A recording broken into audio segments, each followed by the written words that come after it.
Hi, everyone. Welcome to Wild Enneagram. My name is Ben Campbell. This is an introductory video exploring the core principles of Wild Enneagram work that you'll find throughout my website, and it's the kind of things that I focus on in my coaching and courses.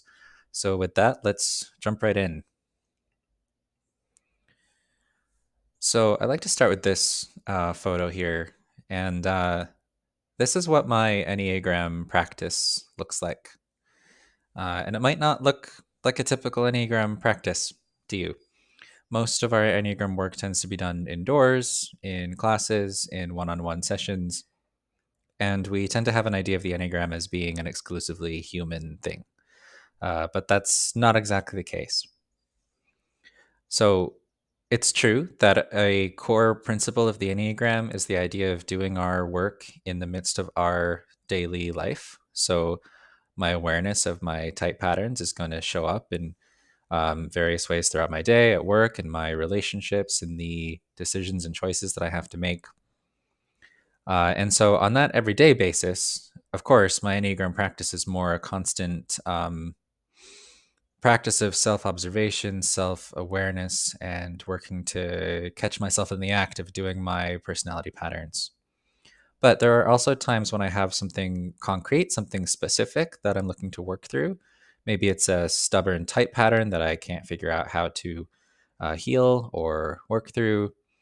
Maybe it's something that's come up interpersonally that I'm looking for healing with.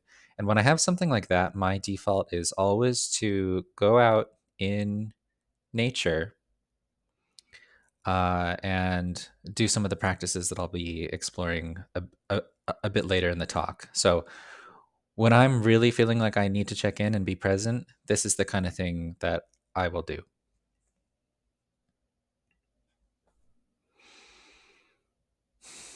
As I go through the talk today, I just invite you to take in the imagery.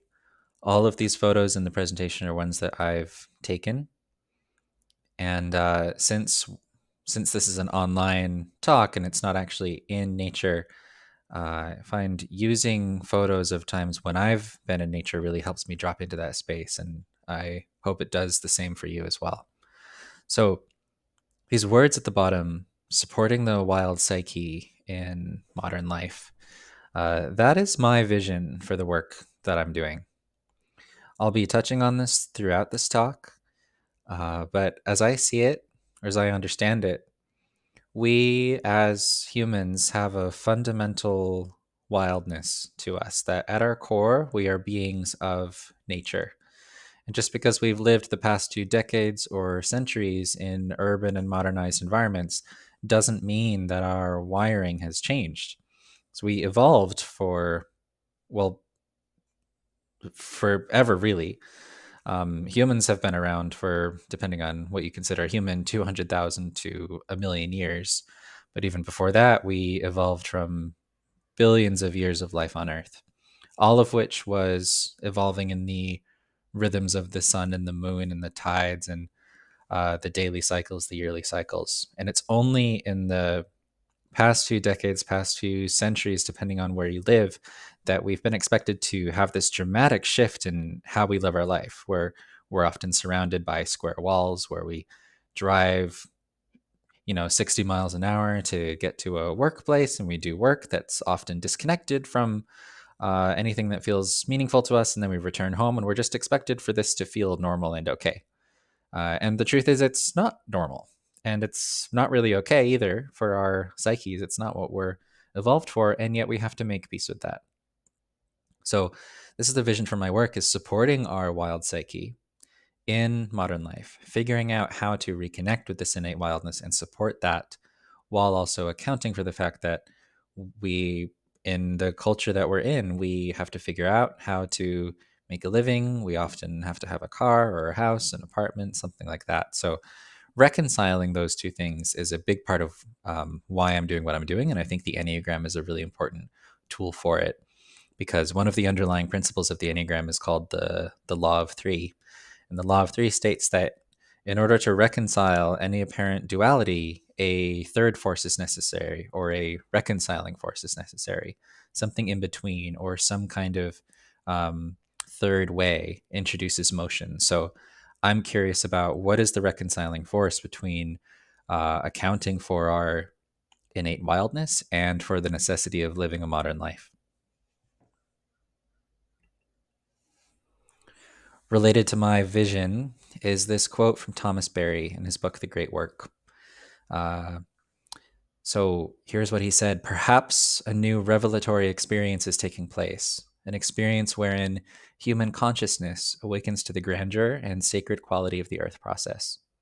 Humanity has seldom participated in such a vision since shamanic times, but in such a renewal lies our hope for the future for ourselves and for the entire planet on which we live. As I interpret this, and what I agree with is that in order for us to successfully move through the climate crisis and all of the related crises that we're facing as a species, we need to remember how to participate in a global vision.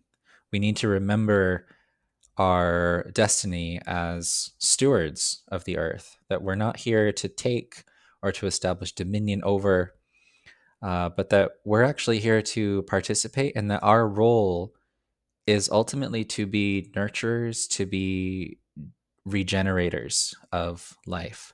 We're not destined to be destroyers or unwelcome guests forever. And in fact, if we try to keep doing it that way, we're going to be wiped out. The earth will take a while to recover, but it will recover without us. So if we want our participation here to last, um, we need to remember uh, how to be good stewards. And that doesn't mean just trying to adopt someone else's culture or a culture from the past, because what they were doing won't work for the world we're in. There's certainly wisdom we can glean from that, and I'll be sharing some of that in my talk. But what we're being called into is to unite this ancient wisdom and our modern understanding, the findings of science and psychology, ancient and modern spirituality. All of this needs to come together if we're going to move forward.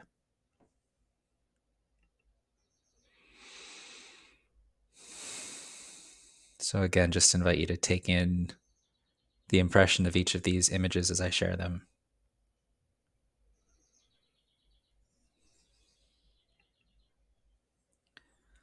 So, my main objectives for this introduction are to broaden your perspective of the human nature relationship and its centrality in our psyche.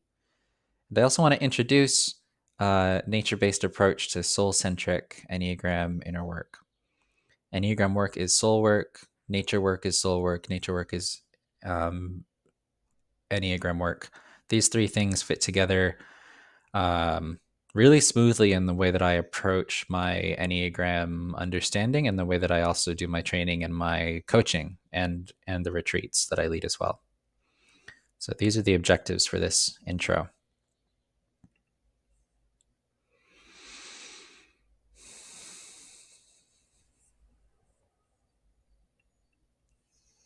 Okay, here's a quote from The Wisdom of the Enneagram by Don Riso and Russ Hudson.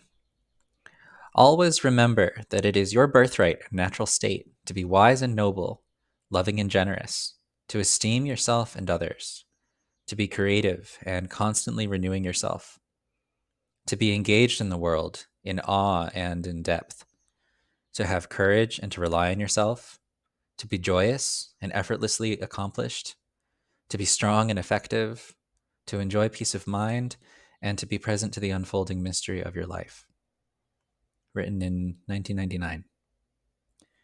Always remember that it is your birthright and natural state to be all of these things. And these things that they've listed are the essential gifts of all of the 9 types, from the type 1 with wise and noble up to the type 9, enjoying peace of mind and being present to the unfolding mystery. This struck me while I was rereading this book recently. And it struck me because I've realized that in the way that the Enneagram is commonly talked about, we pay lip service to this idea that it is our birthright and natural state to be in our essence. But we also drive home the point very hard that we're not in that state 95% or more of the time.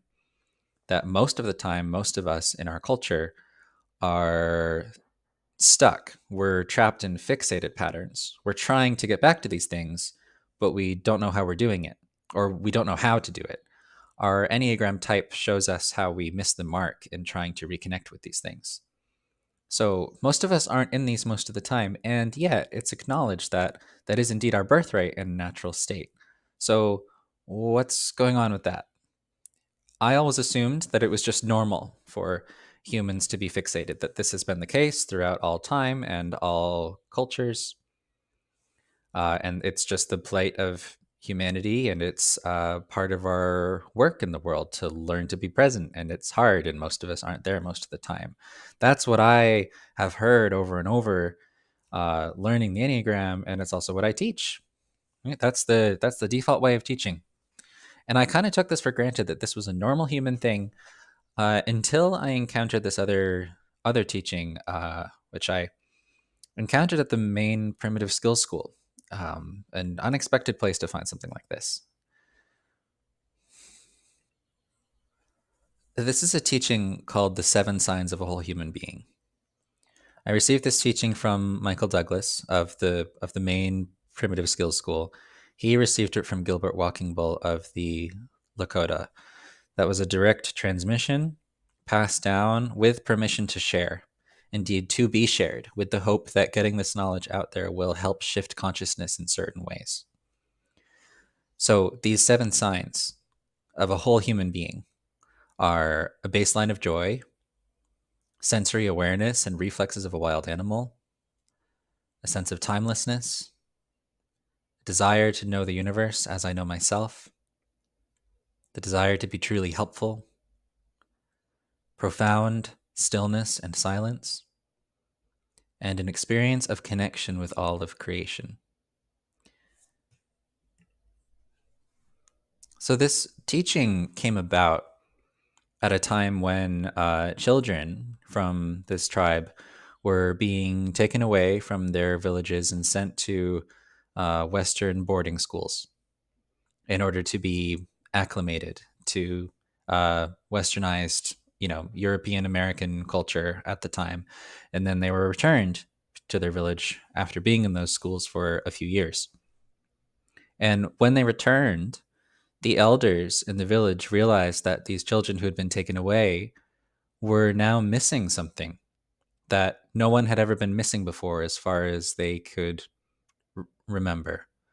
So, over generations of humanity in the village, all humans had certain traits that then these children were returning without. And the elders were wondering, okay, what's going on? And they also decided that we need to document this. We need to document what it means to be a whole human being while there are still some of us left. And these are the traits that they came up with. So this blew my mind open when I learned about it, because it just completely shifted my understanding of what is normal for a human, and just how much what we perceive as normal is dependent on the culture that we were raised in. For these people, a normal human being, a whole human being, the default was to have these things: a baseline of joy, reflexes of a wild animal, sense of timelessness, and so on, which are very present qualities. If we look at those from the perspective of the three centers, the body center, the heart center, the head center, we see qualities of being awake in all three centers in these things. Baseline of joy in the head center, sensory awareness, reflexes of a wild animal in the body center, desire to be truly helpful, desire to know the universe as I know myself, heart center and head center, experience of connection with all of creation, heart center, profound stillness and silence, body center, head center. Okay. We see all of these present qualities here. And this was normal. This was not something that comes after decades of doing inner work. This was the baseline of humans living in a particular way that changed when they were introduced to this other culture.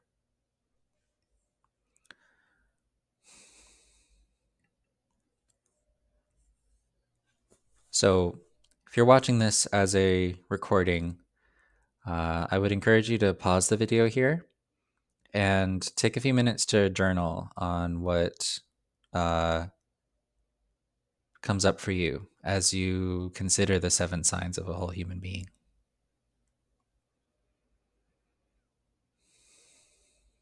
So give yourself a few minutes for that. Again, go ahead and pause the video because I am about to move on to the next thing.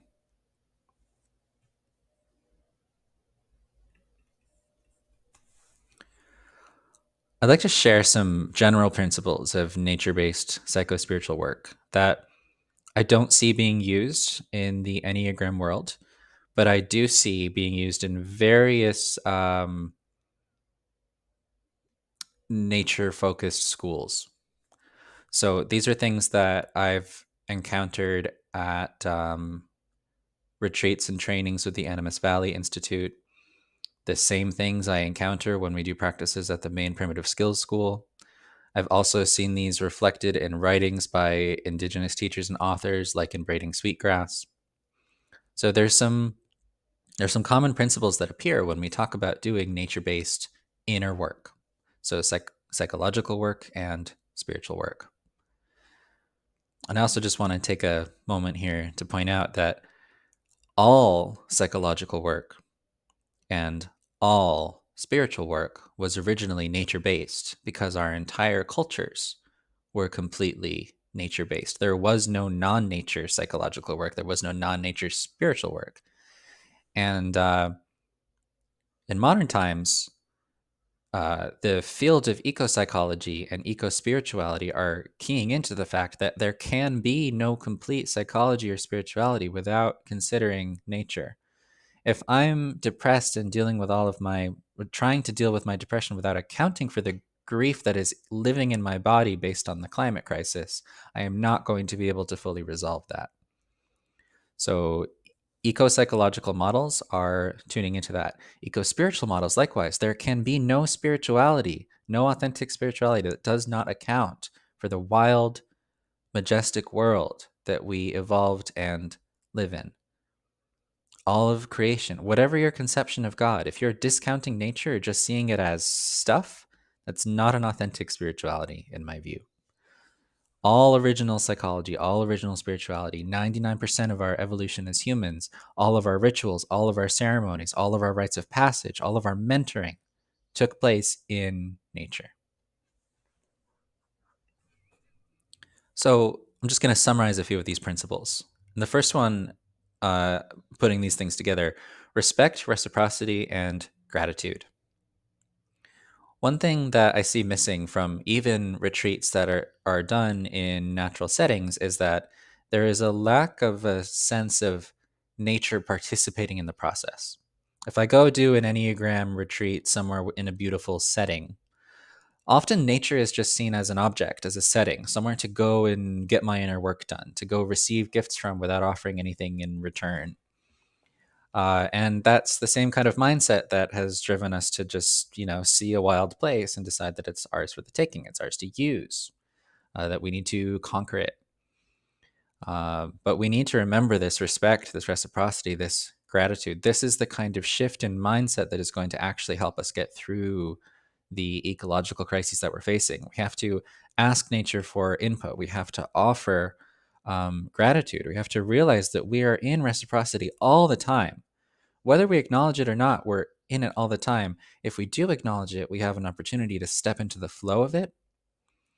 And we have an opportunity for this to become a truly mutually beneficial relationship, which I believe is our destiny as humans, going back to that quote from Thomas Berry. Another principle: humans are indebted and young as a species. Indebted because we didn't have to do anything to be here. Um, there's nothing we have to earn. Everything is provided for us. All of the food we need, the medicine we need, the energy that we need. It's all here as a gift. And we're young as a species. So this relatively modern impression that humans are the superior organism, that we are here to be in charge of things, is pretty misguided. Many earth-based cultures actually see plants as our teachers and not the other way around. Trees, herbaceous plants, they are our elders. They are the original medicine workers. They are our allies on our journeys. And so it's helpful to remember some humility there. Reenchantment is one of my favorite ones. This nature based work is a reminder of the way that we used to interface with the world through the lens of myth and imagination and music and stories and ceremonies. We used to have an enchanted experience all the time. Um, we'd have dream circles in the morning, and people would even be dreaming the same dreams. We have lost a lot of our powers as human beings in the way that we are trapped in tension and cycles and patterns a lot of the time. Many of our fundamental skills have atrophied. Our ability, for example, to walk over a bed of fallen leaves without making a sound would have been natural to us generations ago. Now that seems nearly impossible. Other documented cases of um,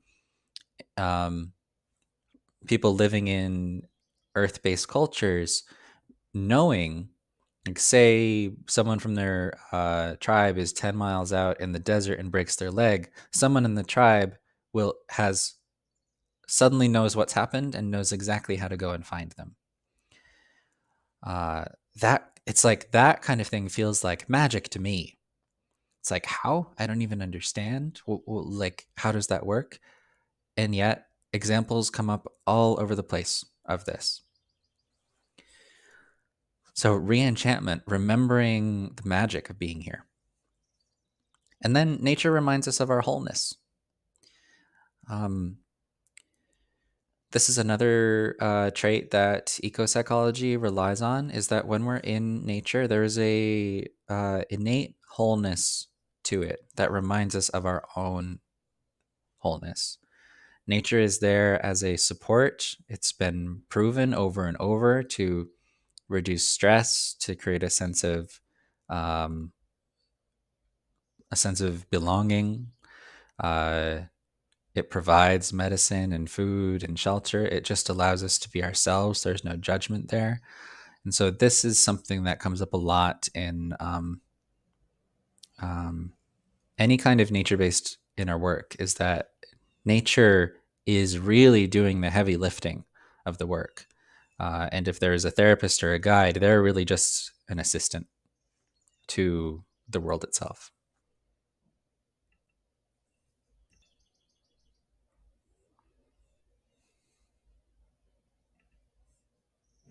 Okay, the fourth way of nature-based work, otherwise known as accessibility. So this work is not just for ecologists or ecotherapists or for hikers or for gardeners or people who live in rural places. It's not even just for nature lovers. So I have not always had an affinity for nature. I've had to push myself to go outside. I'm not good at camping. I don't like the bugs. Um, I'm as awareness of my Enneagram and instinct, my sixness and my self-pres dominant want me to be comfortable and safe and stay inside and have my food and my hot water and my shower and all of this. So the discomfort doesn't really appeal to me. And yet I've found a lot of richness in connecting in very small ways. So I do enjoy going on an adventure sometimes. So many of the photos here are from adventures to uh, national parks or to just the woods and the oceans and the lakes near where I live. But one of the most powerful things I do is just every morning to go out to my driveway and check in with the trees that are right there, and I just say good morning and I acknowledge them. And that's my version of a morning prayer, is to go out and be with these other than human beings, acknowledge their power, acknowledge their strength, acknowledge their wisdom, and just pray that my work for that day is in their service. And that shifts my mindset in a big way from, here, my day is about me and what I can do, to I am here participating in something. I find that really powerful, and it really helps my ego take a step back and relax.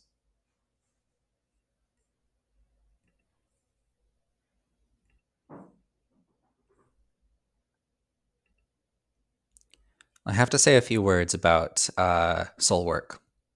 So, soul work, you could define this in a lot of ways, but for me, soul work is what all inner work is really about. It's about getting at what am I here for? Those questions that Gurdjieff, the man who brought the Enneagram to Western awareness, his fundamental questions were who am I really? And why am I here? And those are soul questions. What am I doing any of this for if I'm not getting at who am I and why am I here? My Enneagram type, my ego, my personality, those are important parts of the puzzle, but my ego type is just an operating system. It is not who I am. My type shows me how I am obscured from my soul. My fixation, my passions, all of my type patterns, those those all show me what keeps me from connecting with my soul. So my home base as a 6, what blocks me from soul is my doubt, my overthinking, my tendency to distract myself when I have anxiety, my avoidance of things that are uncomfortable or that might be scary. All of those things block me from soul. And it also shows me how to reconnect. Gurdjieff talked about we use what puts us to sleep to help us wake up, which is the core point of the Enneagram. So when I'm noticing an anxious pattern, when I'm overthinking, those are wake up calls for me to check in, to check in. So Enneagram work and soul work are intricately related. And I would say working with the Enneagram, the point of working with the Enneagram is to reconnect with our souls. And it's really helpful because it allows us to do this on a daily basis. Nature comes into this in a couple of ways. One, it is hugely supportive when we're doing our type work. So for me, if I'm looking to connect with quiet mind, with trusting reality, with making a enlightened decision about something, when I spend time in nature, I find all of my everyday neurotic stuff tends to quiet down. My sickness tends to quiet down. My instincts tend to become more even with each other. So it's supportive in that sense, but also the human soul is fundamentally wild. The human soul is fundamentally wild. As I was saying earlier, we evolved in nature. And a few hundred years of just external conditioning does not affect our soul at all. It is just as wild as it's always been. And there's a reason that throughout time in different cultures, one of the most important rites of passage for humans has been a vision fast or a journey into the desert or to faraway lands into the forest. There are all of these myths with stories of transformation that happens in the forest, that happens in the underworld. So nature is a portal into our soul work. The more time we are in nature, the more our soul feels like it's okay to come out. Our soul's not really used to all of this square wall stuff. It needs the openness. It needs the sky. It needs the smell of the air and the smell of the ground. It needs to be immersed in water and in mud. And when it does, it shyly starts to emerge and we have an opportunity to meet it. Most of my significant soul encounters have been in wild places.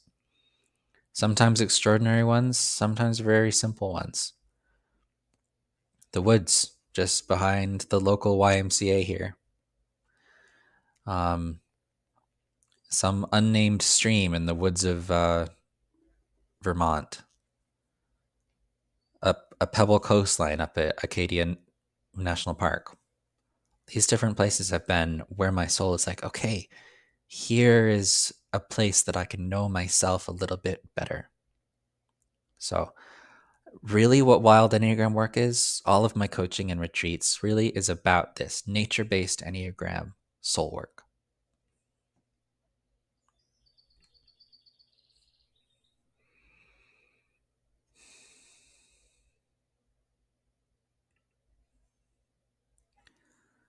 So, I'll just talk about how the practice works.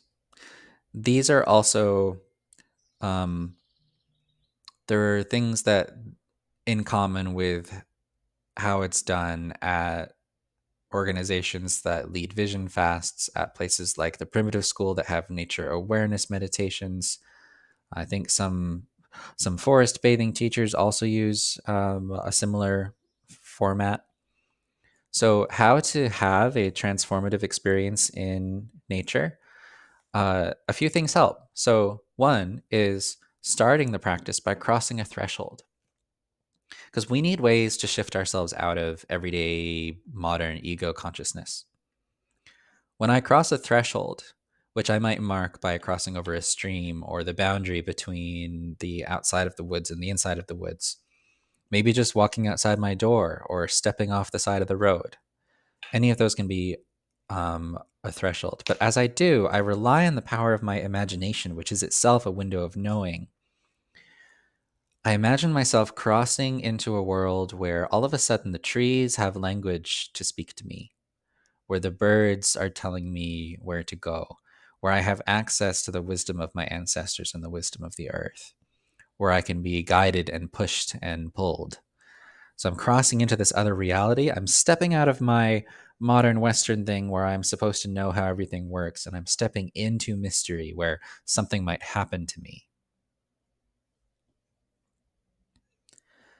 And then, as I was saying earlier, another important part is gratitude and reciprocity. So I come with a gift, or when I encounter a being or a place that I feel drawn to, I offer a gift. A gift could be something that I prepare ahead of time, as long as it's something that is, naturally compostable. It might be a lock of my hair. It might be a song. It might be a poem. It might be a drink of water. Something to acknowledge that there is an exchange going on. And then I might engage with the practice, and I'll have a few examples on the next slide. Engage with the practice, engage in dialogue. I might introduce myself out loud to this place. I'll do whatever I'm here to do, and then I close my practice. I offer more gratitude, and I return, crossing back over the threshold and into my daily life. But this time, bearing whatever gift I may have received while I was out there. And this practice, this can be applied to any form of Enneagram work or other kinds of psychological work or spiritual work. If you have an intention, if you have a journaling exercise, even something that your therapist has given you, if you have a wake up call from your Enneagram type or some way you want to work with your fixation or your passion, you can bring any of that out there. You can work with internal family systems theory when you're out there, assigning different beings that you find to be different aspects of yourself. It's really broadly applicable, and I find it can deepen almost any kind of psychological or spiritual work. And you don't have to go far. Like, this can be in your backyard. It can be in a city park. It can be with a tree on a city street. It can be with your houseplants in your living room, right? All of this potentiates the experience of our inner work and gives us a chance to connect with something way bigger than ourselves. So, some examples. I've shared these examples a few times. If these don't resonate with you, you're welcome to make up your own, or we'll share more examples in my courses and stuff too. But you're welcome to make up your own. Read an Enneagram book, figure out what your type wake up calls are, and just create a practice along those lines. But here are some examples to get you started. Type 8s often struggle with getting in touch with their heart, and if I am a type 8, I might be kind of hard driving and moving with my agenda. And so for an 8, it's really powerful to practice being affected, especially at a heart level, to allow my heart to be affected by my time outside. What moves me? Follow what moves me. Type 9, I'm noticing my allurement and repulsion. As a 9, I often tamp down on what I know I need or know I want. I might be just going along with someone, or I might just be kind of rolling, ruminating, not necessarily paying attention to my body. But if I'm outside doing a nature-based practice, I can notice where does my body feel allured to? Where does it feel repelled by? And following both of those things. So I practice knowing the intelligence of my body. Type 1s habitually repress their instinctual knowing in a slightly different way than the 9s. With the 1, it's I don't necessarily trust my impulses. I think they might corrupt me, and I need to be objective about things. So for the 1, it's allowing my instinctual knowing and also my instinctual impulses. What does my body just want to do? That poem by Mary Oliver, Wild Geese, there's a line in there, just let the wild animal of your body love what it loves. So maybe I'm out there and I realize, oh, I don't really want to be wearing shoes. Or maybe I don't want to be wearing a shirt. Or maybe I want to be yelling and crying and screaming through here and being completely improper. Just allowing those things to flow through me. Really powerful for once. Type twos, going out alone. Sounds kind of simple, but for a lot of twos are relationally oriented and may struggle with finding time for themselves. One of the most important things for the two is to go out alone. And if you're out there and you want to have a dialogue, you can have a dialogue with different parts of yourself. Maybe you have a couple of trees and you assign one tree to be your inner critic and another tree to stand in for your essence. And you take turns standing between one and the other and speaking from each other, supported by those natural beings. Type three, letting go of the assignment altogether. There's nothing to do. Carve out a chunk of time for yourself, threes, and just go out there and be. Be practicing that integration point to nine, that your value lies in your being itself, and that inspiration and creativity arise in that space. Type 4, I sometimes suggest a blindfolded string walk, which is to rely on your body to find your way along a string that is tied between a few trees. So you wrap a blindfold around your eyes and you trust your feet. So it's helpful for fours because fours tend to be stuck in their head and their heart and don't tend to be in their body. And so having a blindfolded string walk where you have to be in touch with your body in order to place one foot in front of the other can be really powerful in getting you out of whatever fantasy or narrative might be playing. Type fives can also struggle with getting it in their body. And the idea here is to make contact. The body first and then the heart. So it's kind of it's a mix between the four and the eight, where I'm noticing I'm wanting to check in with my body and then notice how I'm being affected. Can I connect? Can I make contact? Maybe I'm even going to introduce myself. Another powerful practice for fives is to try on beginner's mind and creatively name things that you encounter, not their scientific names, not trying to figure it out, but in a playful, open-minded way. Type six, allowing support. I've sort of talked about this already for myself, but might try lying on my back on a stone or in a field of leaves. I might notice how my ego objects to that, fearing ticks or spiders or other creepy crawlies. But if I can relax into that feeling of being supported by the earth, it can be very nourishing for me. Type seven, sevens can often struggle with focus and being where they are, thinking that there is a more interesting or a better place somewhere else, or a cooler experience could happen if I go somewhere else. So choosing one place, preferably a relatively uninteresting or uh, particularly ordinary place, and just stay there for the duration of the practice. Maybe go into depth, like really drop in. What are all of the different beings that are here in this small little circle of trees? What can I experience if I hang out here for a while? So again, these are just examples. You can try these, and you're also welcome to create your own, of course. If you have questions, you can reach out to me by email. My hope is that different teachers and different students will take the inspiration from here and start applying it to their own work. You can apply it to Enneagram and inner critic work. You can apply it to Enneagram instincts work. You can apply it to somatic work that Marianne Gilbert teaches. You can apply it all over the place.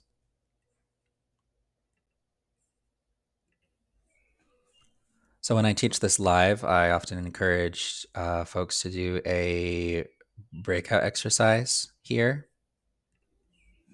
But since you're just watching this as a recording, what I would encourage you to do is take a few minutes to journal on. You could either journal on which of the practices on the previous page are most appealing to you and which ones are least appealing to you. Does the one for your type make sense to you as something that would be helpful? If not, you can explore why that might be. And you might also consider what kind of thing would you want to try, and How can you make that accessible for you?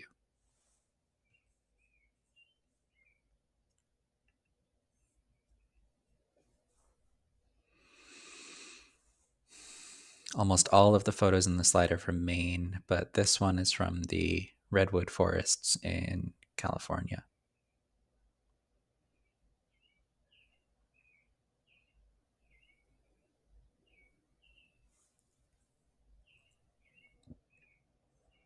Okay, so thank you for watching.